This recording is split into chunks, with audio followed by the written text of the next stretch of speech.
the Food, Culture, Arts, and Technology page of the Peace Innovation FCUT that I wrote way back and became a TV show way back also. So we are now on a series.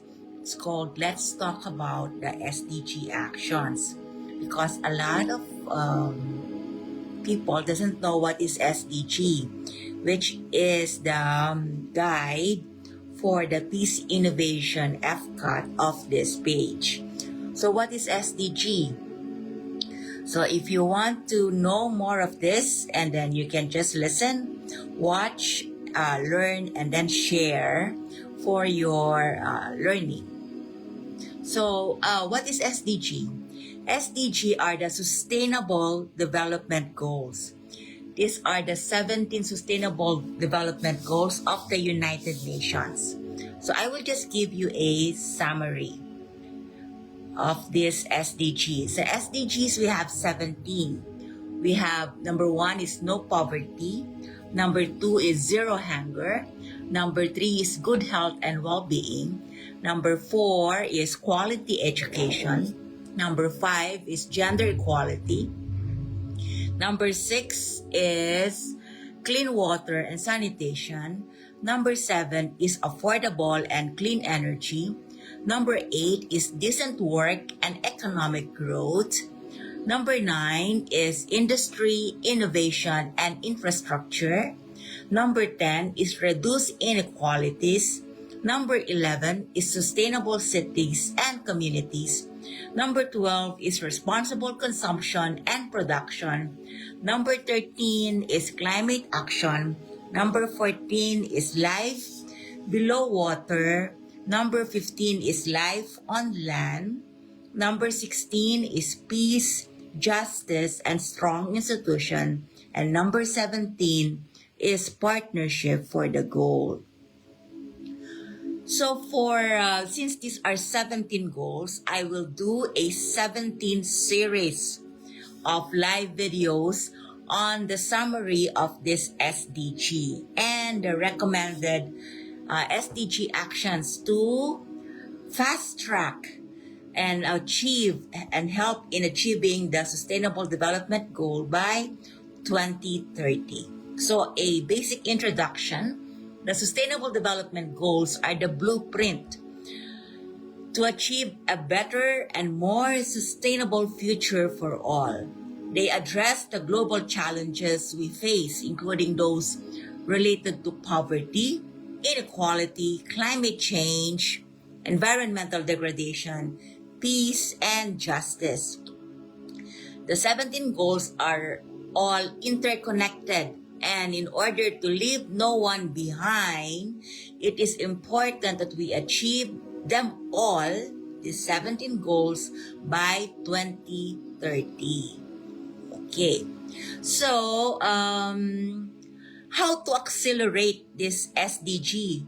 Through SDG actions. So I grouped them into 3 batches, okay? The first batch is no poverty, zero hunger, which is SDG1 is no poverty, SDG2 is zero hunger, SDG3 is good health and well-being, SDG4 is quality education, and SDG5 is gender equality. So let's talk about on this live video the SDG1, which is the no poverty. So for the resource data of this materials that you can get, facts and figures, you can go to the UN sites, and I will mention them all. The United Nations Development Program, the World Bank, the UN Children's Fund, the International Monetary Fund, the UN Global Compact, UNESCO, and the UN International Strategy for Disaster Reduction. So these are the websites that you can take a look for the facts and figures that you can use for the SDG no poverty goal. Okay? So just to give you the bullet points of this. What are the bullet points? So since the details are very small, I will use my glasses. Okay, so the bullet points, that includes the objectives. Number 1 is by 2030, eradicate the extreme poverty for all people everywhere, currently measured as people living on less than $2.15 a day. Okay? Number 2 is by 2030, reduce at least by half the proportion of men and women and children of all ages living in poverty in all its dimensions according to national definitions. Number 3, to implement nationally appropriate social protection systems and measures for all, including floors, and by 2030, achieve substantial coverage of the poor and the vulnerable.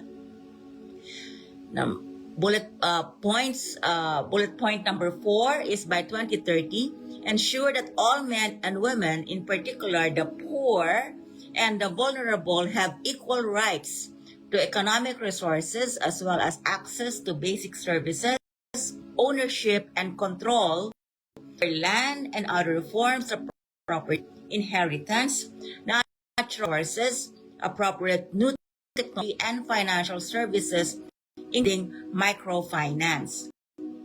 By 2030, build the resilience of the poor and those in vulnerable situations and reduce their exposure and vulnerability to climate-related extreme events and other economic, social, and environmental shocks and disasters.